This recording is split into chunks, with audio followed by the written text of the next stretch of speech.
it's Sandra. Welcome to another episode of Asexualized, my asexual life. This is a place to be for education about asexuality, all things asexual, and I share my own asexual life journey in order to help you in yours. If you haven't already subscribed, please hit that great big subscribe button right here, right now, down below this video. Don't forget to hit that bell icon so you get notified of every time I go live like now or post a new video. And don't forget to give this video a thumbs up as we go along if you're enjoying the content. That really helps this channel out and helps more people to be aware of asexuality. If you don't know who I am the beautiful author of this wonderful Asexual Perspectives book. So this is Asexual Perspectives, 47 asexual stories, love, life and sex, a celebration of asexual diversity. It took me a year to write this book. And I'm also the founder of asexualise.com and the founder of Asexualise Academy. Well, welcome to tonight's episode.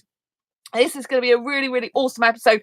This episode is about how do you talk to a stranger that you're interested in. And I've hashtagged this with asexuality and dating, but it doesn't have to be dating. It could just be someone you'd like to get to know better as a friend, you know. But a lot of us, I know, in the asexual community, are very scared about approaching people, about talking to people, especially as we're asexual, and obviously a lot of people aren't asexual. But how do you get into conversation with someone you don't know, right? A stranger. So when we're brought up, we're always taught as kids, like, you should never talk to strangers, right? And that is very good from a safety point of view. But the problem is, as you grow older and older, you do, however, notice that if you don't talk to strangers, you never make any friends. You never go out the house, you never meet anyone, you never do anything differently, you don't get to know anyone, and you haven't led a life, right? So you have to talk to strangers. You need to talk to strangers. You really do. Everyone is a stranger until you talk to them, right? It doesn't matter, even if you meet them in a college or university or someone's party. Everyone's a stranger until you have spoken to them. If you didn't meet with strangers, you literally, all you have is your immediate family you were born to, wouldn't you? You know what I mean? So people introduce different people. But what about if you're on your own, you're single, and you just see someone you think, oh, they're quite nice. Maybe you think they're, excuse me, quite cute. Excuse me. Or maybe you've just seen something like a bag that you really love of theirs, or something you think, oh, I've got the same sort of bag. So how do you approach that person? Well, today I saw this really nice young guy. As always, I see a lot of nice young foreign guys. I presumed he was foreign, and I was right. So basically, I was heading into the city centre to meet my asexual friend for lunch. Really had a great time. He's an amazing friend. He lives in my city, so very fortunate I've got an asexual friend in my city. So that was really nice. And what happened was I was coming up. I went over a bridge, and as I was coming up to the road, there was this really nice tall guy there, and oh my goodness me, he had these stunningly beautiful blue eyes, like stunningly beautiful.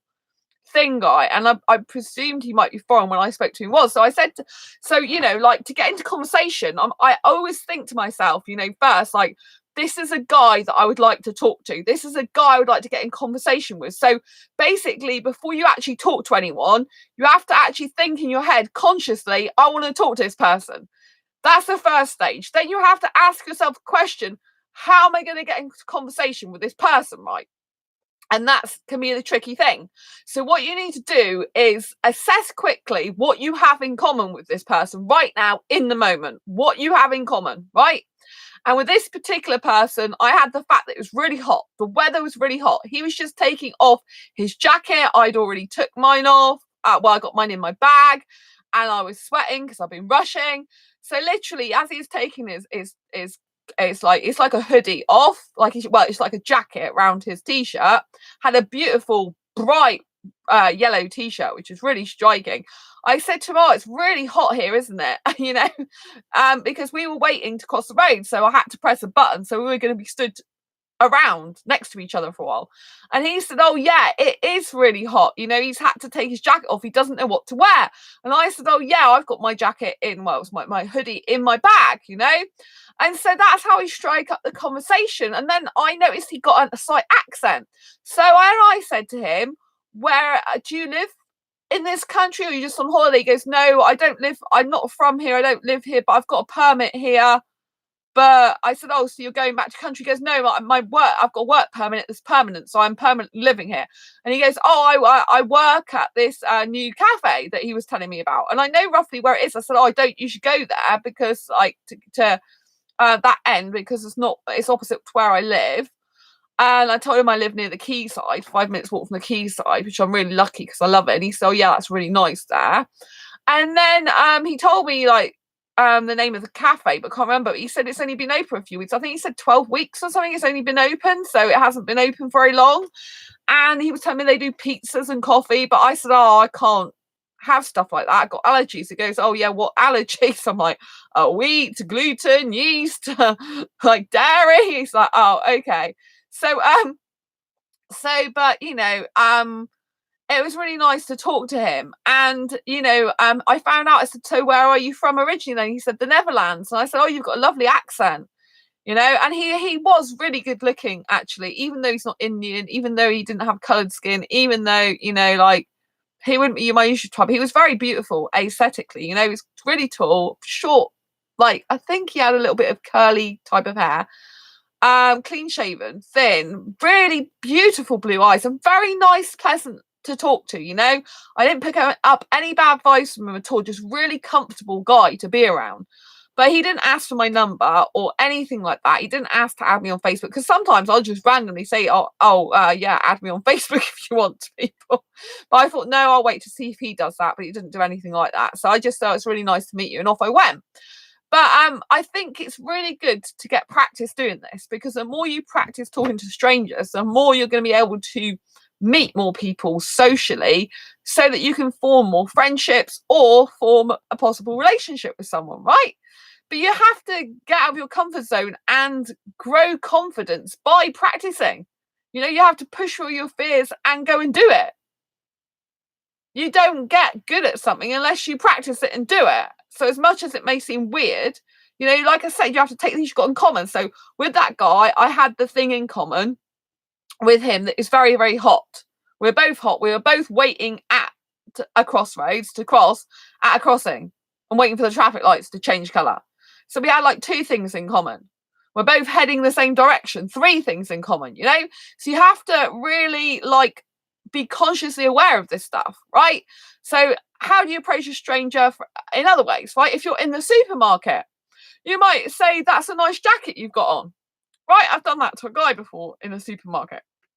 If you're waiting in the queue for a supermarket, you might look at their groceries and you might start saying, oh, those strawberries are really nice, aren't they? Yeah, I have them regularly. I love them. They're really tender when they're like that. Really nice. Like, my favorite country to get them from is like Spain. Obviously, I'm in the UK, but they have Spanish strawberries. I think they taste much better, don't you? And that you can do stuff like that. You could pick out an item of clothing, pick out something of their food. You could just start chatting about the day if you really want. You could say, oh, do you come in here regularly then? Is this your local supermarket? Do you know what I mean? Then you get an idea where they live nearby or not. So it's all about paying attention to where you are in the moment, paying attention to the things you have in common right at that moment, pay attention to the things around you that you could talk to them about. Again, if you're I don't know, if you're walking in the street, you could ask them about the time. That's a very common one, but it's also, you got to be careful as well, because some horrible people can ask for the time, and they're really trying to not be good. But in general, most people, I think, who ask the time are genuine. Just use what's around you. Like, if you're in the supermarket, like, sometimes there was this guy the other day, and everywhere I went in the supermarket, I kept bumping into us. So I'm not following you, honest, and start laughing. But if he'd have been interested in me anything more than going around the supermarket, he would have started talking to me, because that's what his opening, you see. But he didn't. I know in one time in one of the supermarkets, there was an older guy and he was interested in me. He just kept walking around the aisles smiling at me. I clearly knew he wanted to talk to me, but I wasn't interested, because I don't really get attracted to older guys usually, So, but sometimes you just have to go for it. You just have to start striking up a conversation with someone, because if you want to have more friends, and if you want to have a relationship, and you you know, you haven't got any particular people near where you are that you know are asexual, and you know you're thinking about maybe trying to be with an allosexual, you know, someone who's not asexual, then you got to strike up a conversation, you know. And obviously you know, if you aren't of a sexual nature, like try and strike up conversations with guys who look a little bit less like they're begging for sex, if you know what I mean. But looks can be very deceiving. I mean, they can be the really, really quiet ones that look like mummy's boys that are the worst. Do you know what I mean? Some of them aren't very good behaved either. So you got to be very, very like, you know, like open-minded. Safety is always a must. Do you know what I mean? Always talk to them, usually in public places. Don't start going off on one with them somewhere where you don't know them very well. You know, if they do invite you out on a date, make sure it's a public place, you know. If you exchange numbers, make sure you know it's safe for you to do so and things like that. So, you know, I mean, you could be in the park and they could be walking their dog, and you can say, "Oh, what type of dog have you got?" It might be obvious, but it might be a cross dog. Or, "Oh, well, I used to have a dog as a kid. Can I stroke your dog?" You know, and you know, and like, "Oh, it's not," you know, like, "Oh, I usually say hello to the dogs more than the owners." I don't really pay attention that much to the owners. I'm like, "Oh, aren't you sweet and cute?" And I think that owners are like, "Are you talking about me or are you talking about the dog?" But I'm looking at the dog, I'm not looking at them. It's quite funny, you know. But you can strike up a conversation anywhere. Like if you're by a river, you know, like you can say to the person if they're sat down near, you can say, "Do you come here regularly?" You know, I mean, there was a guy, right, an older guy who came out with his dog on the quayside the other day, and we had a conversation. And it wasn't because we're interested in each other. It's because had visited his daughter in hospital like for the last couple of days, and he wanted someone to talk to, you know. And his dog was going in the river, and I'm like, "Oh, you've got a beautiful dog," you know. And that was just for someone to talk to. There wasn't like anything in that, you know. It was just that and as it happens, it was nice for me to talk to him and him talk to me. And you know, he said, "Oh yeah, my dog likes to come down here. He's only 5. He's got arthritis, so but you know, he's like, oh, I've been away for the last couple of days. I didn't get back till like 5 this morning. I'm already been here for like some time with my dog, and you know, and I've been up to London." I'm like, "Why have you been up to London?" He's like, "Oh, because my daughter's been rushed into hospital with blood transfusion." And I'm like, "Oh, I'm really sorry to hear that.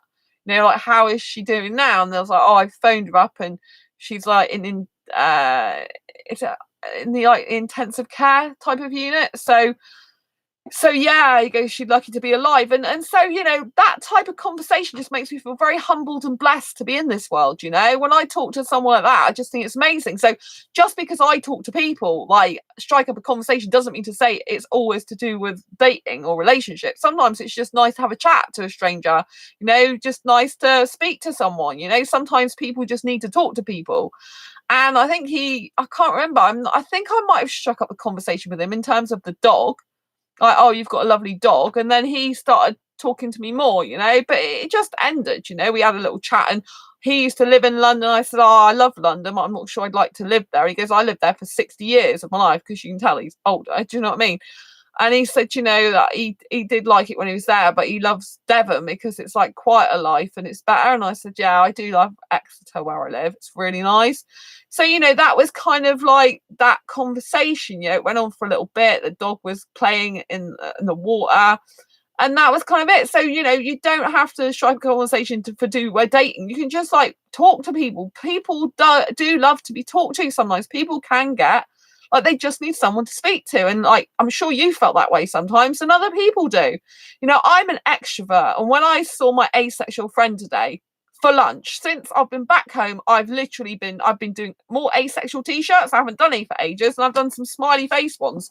So now, for once, asexuals have their own smiley faces on my asexualized t-shirts. They're on amazon.co.uk, amazon.com. They will be on Redbubble, so ship to the world soon. So, you know, I'm really, really pleased about that. I think I'm the first one ever to do smiley faces for asexuals.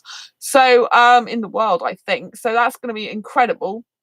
So, you know, like, always, like, if you're online trying to strike up a conversation, you know, like, ask the person how the day's going. Like, this person said to me on ASAP today, hi. And I said hi. And they're like, oh, how's your day going? And I really like that. I really like it when a stranger asks me how my day is going. I just think it's a really nice, easy way to get into a conversation with someone and put them at ease and kind of get familiar with them really, really quickly. I mean, obviously, sometimes it can be a bit too familiar, but I think it's nice when someone asks you how your day is, how's your day going, and you can then I just said, oh well, he put good morning, and I'm like, well, he's in the USA, and I'm like, well, I'm in the UK, it's like afternoon here.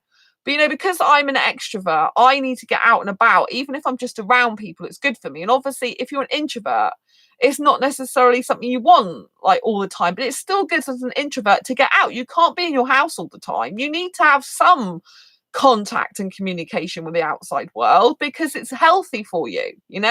We all need human connection. Obviously, introverts probably need it far less than an extrovert would, but you still need that human connection. You still need to be able to grow and develop yourself, and it's only through interactions with other people that we actually learn anything, grow and develop ourselves. If we stay in our home and in our shell all the time, believe me, I do like going to hibernation sometimes, in terms of I just like today when I've been designing asexual t-shirts. I mean, I've just been in my element. I've just been like when I'm on a roll, I'm on a roll. And then I had to answer a message because someone was helping me with one of my other websites, and now I've broke off from it. It's like now I've lost the momentum, and I was really going well. I've got 4 new smiley t-shirts out for asexuals.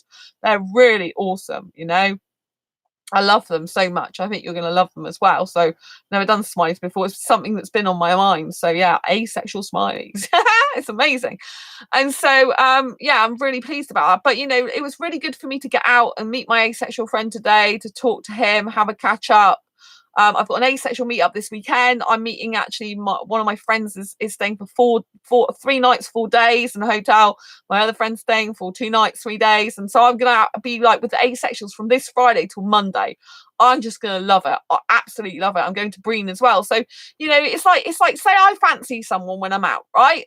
I'll just strike up a conversation and I'll start asking them like when I went to the aquarium with one of my asexual friends, for International Celebrating Single Day, there was a guy I fancied there, and I started telling him, so, oh, how long have you been working here for then? Like, are you studying, or you work, or are you working here full time? And so that's a really good thing. I mean, especially if there's a younger person you're talking to, you can ask them, are you working or are you studying? If you're not sure, and even if you're just getting to know someone, you can say like, where do you work? I ask them outright, where do you work? Do you know what I mean? And that's the type of thing, like you can ask about an item, like I said, of clothing, anything you have in common with them at the moment. If like, for example, you're trying to wrench the door open and it's getting stuck, you can be like, oh no, this door's like really annoying, isn't it? And they'll be like, yeah, it's really annoying. I'm like, oh yeah, like, are you busy today? You got lots to do then? Like, it's just natural flowing conversation. But in order to do this, you have to be very consciously aware of your surroundings, the situation, what's happening, where in proximity the person is to you, what you're both got in common at that particular moment in time. And and if you feel they're friendly enough to talk to, obviously you don't talk to someone who you get a bad vibe from, right? You don't do that. But someone who you think might be nice to talk to, you do it. And I really love the fact I talked to this guy from the Netherlands today. I mean, he's foreign and he's actually got a work permit in this country. I would have loved to carry on speaking to him actually, but I didn't give him my number. I didn't ask him for his, because I'm just like, I'm trying to talk to more people these days, more guys that I don't know. And I think I'm trying to practice that, because I like to practice what I preach, as you know, on this channel. I like to tell you stuff that I do myself, that I put into practice. And I do talk to strangers. I talked to another guy the other day. I can't even remember what I said to him. Do you know that? I think I'm getting so much practice, can't remember what I'm talking about now. So the more you practice it, the more you'll become fluent at it, the more you'll become comfortable at it, because we aren't comfortable as human beings with anything that's different to us, with anything that is not within our normal pattern of behavior or habit. We're just not used to, and it can take a while to get used to, but only by going out of our comfort zone and practicing can we get good at it. I want to improve myself all the time. It's like it's easier like if you're going to an event, I think. So if you're going to an event as well, so say you're going to a show, Like people come in and watch the show, you'll say, have you seen these people before? Have you seen this comedy act before? Have you seen this theatre show before? Do you come here a lot to the theatre, for example? I like your outfit, for example. Like sometimes I've had women talk to me, and when I've been going over to my friends, where my friend lives, there's been a band on, and when there was a band on, I was in the toilet, and this woman goes, "Oh, I love, like you're a woman who likes, like to like let her hair down. I like that in a woman," even though this was a woman talking to me. So I'm like, I don't think she was a lesbian, but there are some lesbians in my friend's town. But yeah, but it was just really nice compliment. So so strangers do talk to me as well. I just thought, isn't that really sweet? And sometimes it's just nice, isn't it, to just reach out to someone. Like I said, unless we make the effort to talk to people we don't know, we're never going to know more people. And I think it's good in some ways to get a variety of experiences into your life. You can meet someone, then you can think, oh, I really don't like that person after all. They really grate me. They're not in tune with who I am. Their personality's off. They're not a very conscious person. They don't really look at themselves. They think everyone else is the problem. And yeah, maybe they're not such a good person that you spoke to, but unless you've given them a chance, you don't really know that, and everyone's learning at their own pace. So some people might be in a stage of their life where they're just not in a good place, and it doesn't mean to say they're going to stay like that forever. It doesn't mean to say they're necessarily a bad person, but then you can get people who are not good intentions, that maybe first of all they seem quite friendly and then they become not. So you can get both. I've experienced both. I've experienced someone who is so friendly, really, really nice person. Then as times goes on, I've got to know them as a friend better and better. And they're not someone I really speak to now. I haven't spoken to them for quite some time, but it's like as a conversation gone on, I'm thinking that's not the person I saw when I first, met them. Yeah, really weird. I always think that's really weird how someone can go from really, really nice to be then, but not so good. But it happens a lot in romantic relationships. Because people just basically, they're so wanting to be with someone. They're so like all the sort of like magical romantic feelings are flying around that sensibility goes out their ways, it goes out the head sometimes. That's true for me as well. Like sometimes I think a guy's wonderful and then he turns out not to be. But when there's no romantic stuff there, there's no ulterior motive for putting a person on a pedestal, if you know what I mean, because we do that as people. Like if we really like someone to be in a relationship with, sometimes we put them on a pedestal, we make them out to be better than they really are without seeing their faults. I mean, sometimes it's good, like in the sense that, oh, you can, you just see the good in everyone, but that's also a bad thing as well, because it's like, do you know what I mean? You just gotta, you're gonna get hurt more, and you might get taken advantage of more. So you gotta be really, really careful. I think it's a balancing act, but yeah, I think it's very strange when someone who's got no romantic interest in you, and you thought they were a really nice person, they all of a sudden they change, but it's like maybe you never saw the real them in the first place. Do you know what I mean? I always think it's hard, that though it's hard, because it's like, which is the real you? But you just have to take the one that they are now. People do change, unfortunately. But when you're talking to strangers, just always stay safe. But if it's a public place like in a supermarket, library, shop, like like if you're going to an event, they're going out on a day trip somewhere to a centre, you can talk to the staff that work there and stuff like that. There's quite a lot of places. Obviously, if you're going to a pub, you might want to strike up a conversation. It's still a public place. You could say, oh, is that a nice drink? Like what like what, do you come here regularly? And that type of thing. So there's always stuff to talk about. Just think about what you've got in common with them at the time, what's around in your environment that you can speak to them about, and just practice. Practice makes perfect. That's all I can say. It makes real perfect. Online, you just have to like reach out to them, send a message. If they don't want to speak to you, they won't want to speak to you. They might think you're weird, but that's fine if they do. Just move on. Anyway, I hope this video has been useful, helpful, insightful. I'm sure you probably got a lot more questions to ask me about this, so please post them down below in the comments below, and I might do another video about it if you want more these type of information, please post in the comments below. If you like this video, please give a thumbs up. Please share this video with anyone you think may benefit from it, or just share it on your social media. It really helps raise awareness of this channel. Don't forget to subscribe if you haven't already, and hit that bell icon to get notified every time I go live like now or post a new video. And I will see you next on the next video or live stream. Yeah, I'll see you next on the next video live stream. Take this time, embrace your quirky and each other, and I will see you soon. Bye.